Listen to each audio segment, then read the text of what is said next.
posição da aula anterior é que acabou a memória do meu computador, né? E eu fiquei falando a aula inteira, depois que eu fui me dar conta que só tinha gravado parte.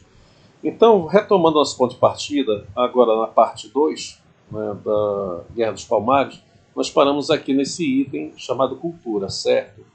Então nós temos a cultura de referência africana, visando aproximar-se gradualmente de uma forma de um reino ou potentado africano, certo? Que é semelhante ao reino também.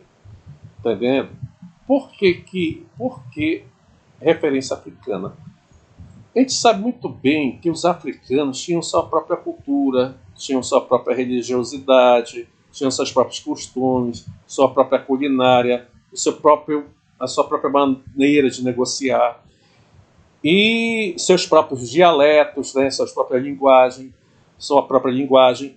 Então o que acontecia? Eles passaram a resgatar, né, todos esses elementos culturais que davam identidade aos quilombolas para serem praticados aqui desses quilombos e mocambos.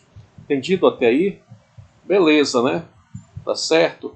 E assim você vai criar um estado dentro do estado. Ou seja, um reino dentro de uma colônia real. Ou seja, um reino dentro do Brasil colonial, que estava subordinado a Portugal. Entenderam isso aí? Por quê? Porque é necessário criar uma identidade, justamente para reforçar a unidade das pessoas que aqui residem, né? Por exemplo, no caso, haviam vários quilombos aqui, vocês estão observando, né? Quilombos e mocambos, todos eles descentralizados, eu falo administrativamente, mas militarmente subordinado aqui ao Quilombo dos Palmares, sobre a regência de Gangazumba, né, sobre o reinado de Gangazumba aqui. Entenderam? E é claro, para aumentar, para desenvolver, para criar uma identidade étnica, é que se vai se buscar na África, né, os elementos da ancestralidade que identificam esses grupos aqui. E, na verdade, eles vieram de várias partes da África e aqui eles estão se unificando em torno de um ideal, que é o ideal de liberdade, certo? E a partir desse ideal de liberdade estão criando uma nova identidade, né? Essa identidade tem como referência o quê? A cultura de origem africana, né?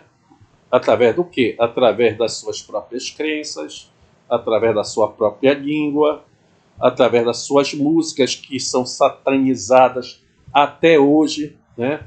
Tanto por alguns segmentos da Igreja Católica e por outros segmentos das igrejas evangélicas, né? Que se dizem muito mais próximas do cristianismo do que do ideal cristão, do que as crenças africanas, certo? Aí nós temos costumes, né? Costumes privados e públicos entre eles. E dentro desses costumes nós também temos uma prática, que é a prática culinária, né? Da comida, né? Que é muito importante, que é um elemento fundamental de uma unidade ou da caracterização de uma identidade, né? Regional. Por exemplo, aqui no Pará, você falou de maniçoba, pato no tucupi, né? São elementos de uma identidade regional, né? Se você for observar, eu não sei, o vatapá ele é bem mais africano, né? Tal, africanizado, mas as comidas muito mais próximas, as comidas amazônicas, são características da identidade paraense, por exemplo, né? Então, por aí vocês entendem que a comida também serve como um elemento de identidade cultural, perfeito? Então tá, dito isso, nós temos aqui a questão cultural, que é importante para criar uma identidade de luta pela liberdade e de resistência contra a opressão tanto da coroa como dos senhores de engenho e fazendeiros, né? Que viam com muito maus olhos essa organização aqui de Palmares, que desestabilizava a produção açucareira. Por quê? Porque não adiantava importar novos escravos, se esses novos escravos, que eram importados ali para a região de Pernambuco e Alagoas, se sentiam estimulados em fugir, né? Sair da condição de escravo para trabalhar como servo aqui, ou mesmo como um militar ou servo aqui nessa região aqui dos Mocampos e Quilombos. Entendido até aí, né? Então tá. Avançando mais, nós vamos ver aqui o processo de destruição do Quilombo dos Palmares, né? Então foi um processo muito longo, durou mais de 115 anos, né? Então durou mais de um século. Então por aí vocês tiram que foi muito tempo de resistência, e que esse tempo de resistência foi praticamente apagado da história por muito tempo, né? Foi pouco valorizado ou colocado numa espécie de temática sem protagonismo, muito secundária. Entenderam? Vamos lá. Após a expulsão dos holandeses do Nordeste açucareiro em 1625, os colonos passaram a ambicionar as terras palmarinas, que é a terra dos quilombolas, né? Dada a prosperidade dos quilombos da região, ao mesmo tempo em que os senhores de engenho queriam recapturar os ex-escravos para restabelecer a produção de açúcar que estava estagnada após o colapso da guerra contra os holandeses. A gente sabe, né, o motivo da guerra entre os holandeses, portugueses e holandeses, e que isso possibilitou brechas para a fuga em massa, né, das fazendas para a formação desses quilombos. Agora, encerrado esse processo aqui de conflito, né, em que a coroa portuguesa reassume o trono e, ao mesmo tempo, né, quer restabelecer, né, a produção de açúcar aqui na colônia para arrecadar impostos, então a coroa portuguesa vai passar a patrocinar várias expedições militares para tentar destruir aquela região ali da Serra da Barriga, onde estão os povoados que a gente chama de quilombos e mocambos, né? Onde estão residindo os quilombolas ali. Perfeito? Daí começaram as incursões militares contra os quilombos e mocambos da região, que é da Serra da Barriga. E foram feitas 18 campanhas militares. Então, durante toda a existência do quilombo, foram feitas 18 campanhas militares, sendo 17 delas fracassadas, certo? Apenas na 18ª é que... na 16ª, na verdade, após a corte portuguesa contratar o bandeirante Domingos Jorge Velho, que é um bandeirante que morava na região de São Paulo, claro, né? Na região de São Paulo, de Itapetininga, de São Paulo, depois eu vou lembrar aqui. O caçador e exterminador de indígenas. Na verdade, o Domingos Jorge Velho é ele vendia escravos de origem indígena, tá certo? Para quem quisesse pagar. Então ele era um caçador e exterminador de indígenas, muito experiente, né, nos combates com a selva, nos combates tribais, nas escaramuças, né? Então, inclusive, pagaram uma fortuna para ele, quer dizer, para o padrão de vida dele, aquilo ali era uma fortuna, né? Pagaram uma fortuna para ele, né, que ele considerava na época, não sei quantos réis, e ele pediu, né, e mandou dentro do contrato, pediu para colocar um adendo, que tudo que ele fizesse teria aprovação da coroa. Tudo que ele fizer, tu sabe, né, seria as piores coisas, piores atos, né, de todos os atos de falta de humanidade que ele já estava acostumado a praticar, que seriam aceitos pela coroa, né, seriam aprovados pela coroa portuguesa. Então foi finalizado esse contrato, ele recebeu os recursos, recebeu os soldados, montou uma expedição, e na 17ª expedição ele perdeu o conflito, né, com os palmeirinos, com os quilombolas ali da região de Palmares. Só que ele havia adquirido uma grande experiência. E essa grande experiência, né, nesse confronto, fez com que ele requisitasse soldados mais preparados e treinados, mais recursos e mais armas para enfrentar os palmeirinos. Bom, mas a rigor, Não foi isso que destruiu o Quilombo dos Palmares. O que destruiu o Quilombo dos Palmares foi a divisão que havia entre Gangazumba e Zumbi, né? Que foram duas lideranças em períodos diferentes. Mas a gente vai ver aqui, vamos retomar aqui um pouco o slide anterior. Bom, é o seguinte, durante 16 campanhas, certo? Durante 16 campanhas, os portugueses, senhores de engenhos e caçadores de escravos, perderam todas as batalhas, todas. Mas a maioria dessas batalhas, ou quase todas, eram lideradas por Gangazumba. O Gangazumba era um experimentado líder militar de resistência, né? Então ele sabia plantar as armadilhas, estudava, conhecia muito bem o terreno de combate, sabia muito bem as táticas dos inimigos. Então, por muitos anos ele promoveu uma resistência feroz a qualquer tentativa da coroa de tentar acabar com a autonomia, com a liberdade desses quilombos em que mocamos aqui. Perfeito até aí?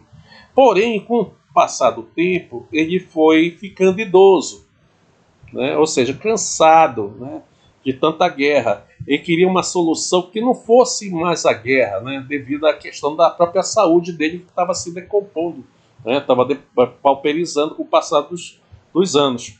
Bom, dito de outra maneira, a coroa portuguesa através do Conselho Ultramarino e também com a intermediação do governador de Pernambuco, fez uma proposta a Gangazumba de ceder terras aqui próximo a Maceió, aqui numa região chamada Cocaú, certo? Então, qual era a proposta da coroa? Que Gangazumba desmobilizasse o Quilombo de Palmares e trouxesse todos os escravos, todos os quilombolas para a região de Cocaú, onde eles seriam considerados libertos. Mas, no entanto, o que aconteceria é o seguinte: só seriam considerados libertos todos os residentes do Quilombo dos Palmares, tá? Todos os residentes ou nascidos do Quilombo. Quer dizer que a escravidão, a rigor, iria continuar, né? Gangazumba aceitou o acordo, porém, ele criou uma rivalidade com outro sujeito, com outra liderança, que era o Zumbi dos Palmares, que esse era o apelido do cara. Ele tinha um nome, mas o apelido dele era esse. Zumbi quer dizer guerreiro, tá? É guerreiro. O guerreiro experiente, né? Vamos dizer assim. Então, Zumbi se opôs ao tratado que Gangazumba tinha aceitado. E isso vai dividir aqui, né, numericamente, esses quilombos aqui da região da Serra da Barriga. Bom, quando você divide, né, uma determinada resistência, você vai fortalecer ou vai enfraquecer essa resistência? Pois é, isso vai enfraquecer a resistência. Por quê? Porque Gangazumba, junto com seus correligionários, trataram de se alojar aqui nas terras de Cocaú, né? Formar uma comunidade aqui em Cocaú, onde nessa comunidade todos os seus residentes seriam considerados não mais escravos, mas súditos da coroa portuguesa e, portanto, estariam livres para praticar a agricultura, pagar impostos como um súdito comum da coroa, tá certo? E esse acordo ele vai funcionar por 2 anos apenas. Por que apenas por 2 anos? Porque, segundo contos relatos, que não são totalmente comprováveis, Zumbi percebeu que Cocaú, à medida que ia prosperando, ia enfraquecendo a resistência dos quilombos. Por quê? Porque muitos quilombolas se sentiam seduzidos a migrar para Cocaú e se subordinar a Gangazumba. Então, Zumbi, percebendo o enfraquecimento militar dos quilombos, manda, né, isso teoricamente, manda envenenar Gangazumba. Gangazumba morre e quando o Gangazumba morre, a coroa rompe o acordo e manda invadir todo o povoado de Cocaú mata e escraviza todos os membros dessa comunidade aqui, né, de libertos de Cocaú, ou seja, o rei voltou com a palavra. Resultado. Com esse enfraquecimento, possibilitou que a coroa, né, fizesse incursões militares mais preparadas nessa região da barriga, contra os quilombos e mocambos aqui dessa região, entenderam? Isso foi o que possibilitou o enfraquecimento de Palmares, a rigor, antes da chegada de Domingos Jorge Velho. Aí vamos lá. Beleza. Aí o caçador exterminador indígena, né, experiência em combate. Então, no primeiro confronto que ele teve com o zumbi, né, Jorge Velho, ele perdeu o confronto mesmo, perdeu a batalha, mas ganhou experiência, passou a conhecer melhor o inimigo, teve mais apoio da coroa portuguesa, né, pediu mais militares, mais reforços, mais armas, né, mais dinheiro também, claro, né, e durante 1710 o quilombo foi atacado e totalmente destruído. As paliçadas foram derrubadas e o quilombo foi totalmente destruído após cerca de 115 anos de resistência. Tá certo? Zumbi foi capturado, né? Foi morto durante o combate. Sua cabeça foi decepada e levada para Recife para exibição lá em praça pública para quem quisesse ver, né? Para servir de exemplo para aqueles que resolvessem fazer resistência contra a coroa portuguesa, ou seja, não teriam paz. Entendido até aí? Tá, aí vamos lá. Conquistas históricas da resistência negra. A grande obstinação dos movimentos negros resgatou a imagem de Zumbi, porque por muito tempo Zumbi não era considerado um protagonista da história. Era considerado uma resistência, mas que ficava muito em segundo plano de quem? Ficava muito em segundo plano em relação à princesa Isabel, que tinha assinado a Lei Áurea, dando fim legal à escravidão no Brasil, mas somente em 1888. Vocês repararam isso, né? Então, tanto é que esse dia aqui é considerado um feriado. Mas, assim, interessante dizer que isso aqui, a criação desse fato histórico aqui, ressalta que foram os brancos que libertaram os escravos. E não eles que fizeram a resistência, que construíram todo um processo de resistência para, no final, serem libertos. Para que no final fossem os seus escravocratas fossem obrigados a fazer concessões que abolissem de vez a escravatura.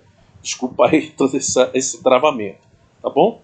Então vamos lá. A grande obstinação dos movimentos negros resgatou a imagem de Zumbi, referência icônica da luta dos africanos e afrodescendentes pela liberdade e atualmente pelo reconhecimento social após 388 anos de escravidão e pouco mais 130 anos, né, a partir de 1888, né, hoje 135 anos, né, de liberdade legal, onde a prática da marginalização e do racismo ainda persistem.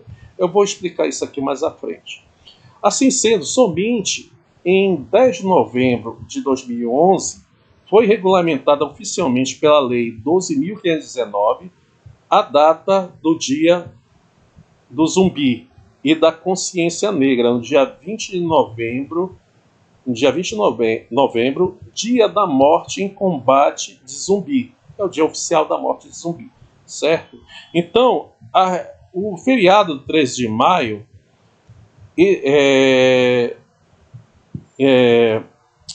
feriado 13 de maio não vai ser a principal mais referência histórica, né?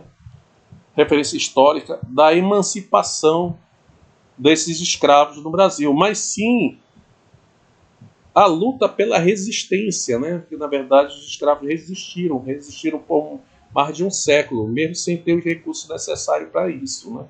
Perfeito? Se organizaram e promoveram uma resistência contra a escravidão pela luta pela liberdade.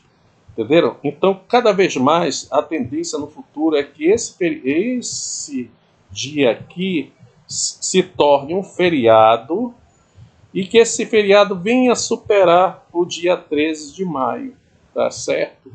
Então, cada vez mais, né, o dia 20 de novembro vai ter maior importância histórica do que o feriado do 13 de maio aqui.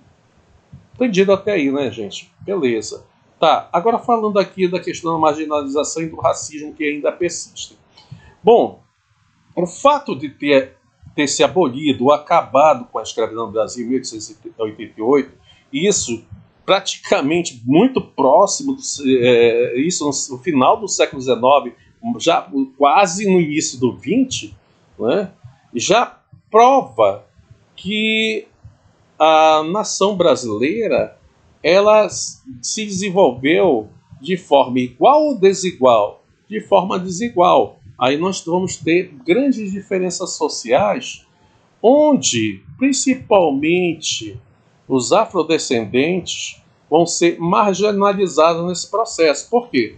Porque quando ocorre a abolição legal da escravatura, não quer dizer que esses negros, né, que esses afrodescendentes foram incluídos na sociedade. Na verdade, eles não foram incluídos, eles foram marginalizados. Por quê? Porque, embora tenha se abolido a escravidão, não houve um programa de integração social desses afrodescendentes, como um programa social de moradia, não houve uma política pública de moradia. Pode reparar que a maior parte desses afrodescendentes aqui migraram ou rumaram para onde? Rumaram para o que a gente chama hoje, para as zonas rurais afastadas, certo? Para as cidades, nas periferias da cidade, para os guetos, para os alagados, para os morros. Então, a gente pode perceber que, ao mesmo tempo que houve a libertação legal, não houve a inclusão social desses afrodescendentes. Bom, você pode reparar quem que sofre mais preconceito? O rico ou o pobre? É claro que é o pobre. Então, se você não tem as condições materiais de existência necessária para evoluir economicamente, é claro que você vai sofrer mais preconceito. E no caso, como não havia uma política pública de moradia, não havia uma política pública de educação, não havia uma política pública de segurança, nem de saneamento, né, para esses afrodescendentes aqui, não houve o quê? A inclusão social. Então, agravado isso, nós temos ainda, porque eu não posso discutir isso aqui, o darwinismo social, que vai se estabelecer em meados do século XIX, né, que vai reforçar esse racismo aqui. Então, o racismo ele é fruto também da exploração do trabalho e do preconceito. Porque, olha só, apesar de termos 135 anos, né, do fim da escravidão, a mentalidade brasileira ainda é extremamente preconceituosa. Nós vemos esses fatos aí diariamente, né, nas redes sociais, nas mídias, né, no dia a dia da sua própria vivência, correto? Então, por isso que nós temos que considerar que a conquista histórica é do dia 20 de novembro, que é a morte do zumbi, que é uma resistência não só à resistência à escravidão, mas uma luta contra a marginalização e o preconceito do racismo. Repara só, quando eu falo marginalização, não estou dizendo que essas pessoas que são bandidas. Eu estou dizendo aqui que elas estão vivendo à margem da sociedade. À margem da sociedade porque as políticas públicas não incluem essas pessoas. Bom, eu tenho provas do que eu estou falando? Tenho. Se você for ver a população carcerária hoje no Brasil, você vai ver que a grande maioria das pessoas que estão encarceradas, que estão sob o regime de cárcere, que estão presas, estão alocadas no presídio, elas são de origem, a maioria, grande maioria, afrodescendente. Pode reparar isso. Você não nota pelo genótipo, Porque o racismo no Brasil não é baseado na genética. Ele é, como se pode dizer, ele é, ele é frouxo, ele é um resultado do fenótipo, ou seja, da aparência. Pela aparência você já vê que não está havendo inclusão social. Embora o pessoal diz que tem e tem muita gente que combate o regime de cotas no Brasil ainda, né? Mesmo sendo marginalizado, tem gente que não enxerga dessa maneira. Enxerga que isso ficou no passado e que o passado não tem nada a ver com o presente. Ao contrário, o presente ele é um resultado das ações que ocorreram no passado. Entendido até aí, gente? Desculpa a gagueira. Então, obrigado por ter chegado até aqui. Obrigado pela paciência. Obrigado pela resignação. Se você chegou até aqui, eu agradeço bastante. Me perdoe pelo kikiki bubububu, né, da aula, porque eu nunca edito minhas aulas, então elas são assim aulas de raiz. Então fiquem com Deus, gente. Grande abraço aí, até a próxima.